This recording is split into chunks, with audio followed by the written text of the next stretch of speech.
الحالي وتحديدا في غرة شهر رجب لعام 1400 للهجرة ولد الشاعر سويعد بن سعد الرزمي السلمي بقرية ثمرة التابعة لوادي ستار، وتلقى تعليمه في مدارسها متتلمذا على أشهر معلميها حتى انتقل للعمل في السلك العسكري بالمنطقة الشرقية مدافعا عن حياض الوطن الغالي. كانت تجربته الأولى في ساحة المحاورة عام 1425 للهجرة، إلا أن ابتعاده عن الحجاز أدى لتأخر بروز نجمه حتى عام 1430 هجرية. وجاءت انطلاقته الحقيقية عندما شارك في المرحلة الأولى للبرنامج الشهير شاعر المعنى في نسخته الثالثة عام 1433 هجرية، حيث تعرض حينها للبس وسوء فهم جراء حسن نيته وصفاء سريرته، وربما حرجت الموقف الذي تعرض له، إلا أن نيته الحسنة أنقذته من المأزق بعدما ساهم ذلك الموقف في بروز الشاعر وذياع صيته في مجتمع المحاورة وظهور نجوميته، حتى بات من الشعراء الذين يشار إليهم بالبنان. سلامي والمعنى مثل مبدأ الهلال من حزة المغرب لي بعد العشاء، يا مرحبا ترحيبة مثل العقالة ترضيك يا بن رقع كان الله شاه. واصل الشاعر مقارعة أقرانه الشعراء، وباتت مشاركته في احتفالات قبيلته سليم وباقي القبائل مطلبا ملحا للجمهور، نظرا لما يتمتع به من قوة شعرية وفكاهة تنتزع ابتسامات عشاق المحاورة.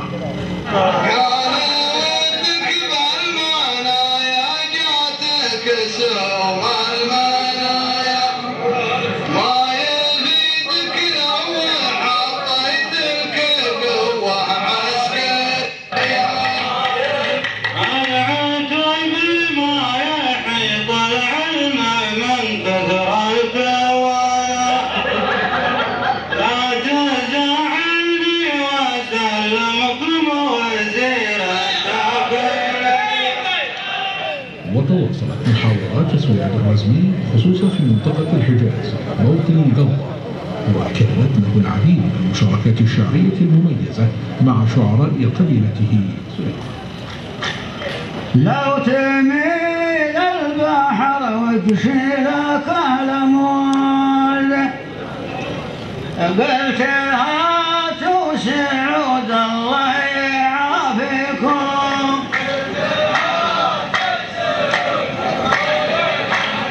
أنت تحرم ولا أشوفك مع الحجاج، آخر الوقت مدري وين أوديكم، مرحبا وزامولي صقر والنار حية، عد ما قال لشاعر سليم ابشر ابشر، البقايا سويعد جعل مالك منية، دامت انك بدرب مستقيم ابشر ابشر، ألا يا شجرة الزيتون مدري شجرة التفاح، أنا مال الدراسي لا ترى الراس متعلق، والحدايق واضحات وسدانا مباحة، تقلت الدمع لا تضحكني وانا صلي. واستمرت مشاركاته في مختلف المحافل الشعرية، واشتهرت له العديد من المحاورات مع كبار شعراء القلطة والتي رددها الجمهور طويلا.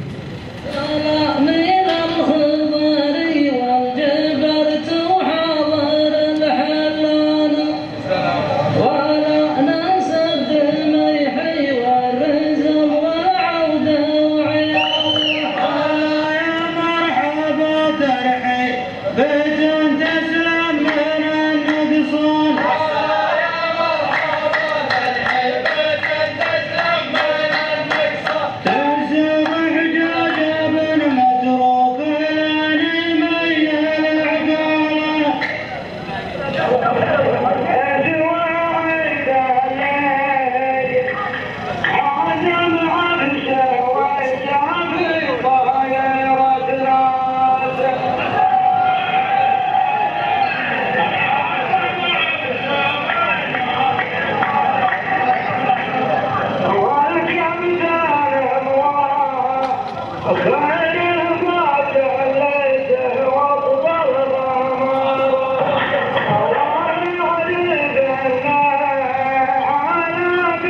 تتوقف إبداعات شاعرنا أمام فن المحاورة فقط، بل تجاوزها إلى الإبداع في سبك وحبك قصائد النظم خلال مشاركاته في الاحتفالات والمناسبات. ألا يا هاجس يا تجزي أعدك من دوينا العزايا أمدح شاغبك فتامينا ومن يصل يجب الغلايا تراك تحلها ثمن وسيلة نجاح فرحك بكل عمايا تراك تحلها ثمن وسيلة نجاح فرحك بكل عمايا تراك تحلها ثمن وسيلة نجاح فرحك بكل عمايا. الغلط مرجوع والموضوع شيء عادي، والشيخ تعذر الأجناب والصدقاني حاتم سليم العريجة صالح المحمادي السموحة والعذر يا حاتم سليمان. ولم يغب شاعرنا المبدع عن أي احتفالية وفوز لقبيلة سليم إلا وكان له بصمة شعرية واضحة، وكان من أوائل المهنئين فيها، سواء كانت تلك المناسبات فوزا لسليم في الانتخابات أو غيرها من الاحتفالات السعيدة. سلامي سلام مرسله من وراء الظهران ويوصل مع أول طائرة واصله جدة. سلام يليق بحضرة الشيخ ابن سيبان كريم الغطا ومعرب خاله وجده.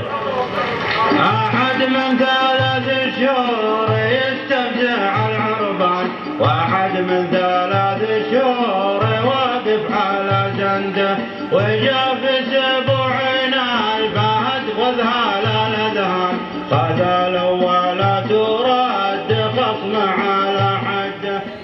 أقول يا أمير شرفتنا في حفل أبو ناصر، قدرك على رؤوسنا مسكنك في العينة، ولا يلحق شيوخنا نقص ولا قاصر، ولو تطفي الكهرباء نورك مكفينا.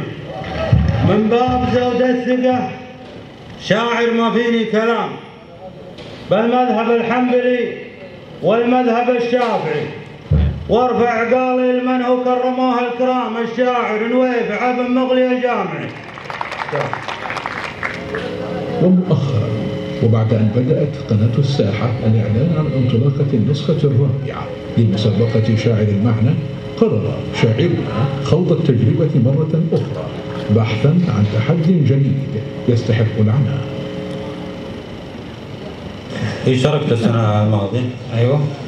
وحصلت لي مشكلة بسيطة. ايوه. حصل معك؟ لا، حصل التباس بيني وبين أحد الزملاء. ايه. الحمد لله على كل حال. الحمد لله. بعطيك لحن وابدع على البيت. يا لا لا لا لا يا لا لا لا يا لا لا يا لا يا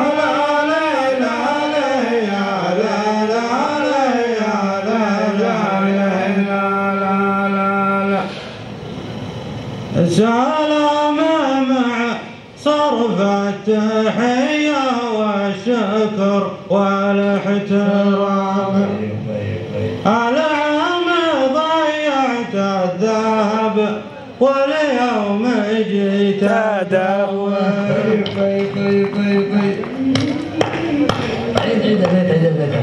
سلام مع صرف التحية والشكر والاحترام، العام ضيعت الذهب واليوم جيت أقوى. ختاما ها هو شاعركم الفذ يضع اللمسات الأخيرة لمشاركاته المنتظرة في شاعر المعنى، فكل الدعوات له بالتوفيق والنجاح وتمثيل قبيلة سليم التمثيل المشرف أمام ملايين المشاهدين.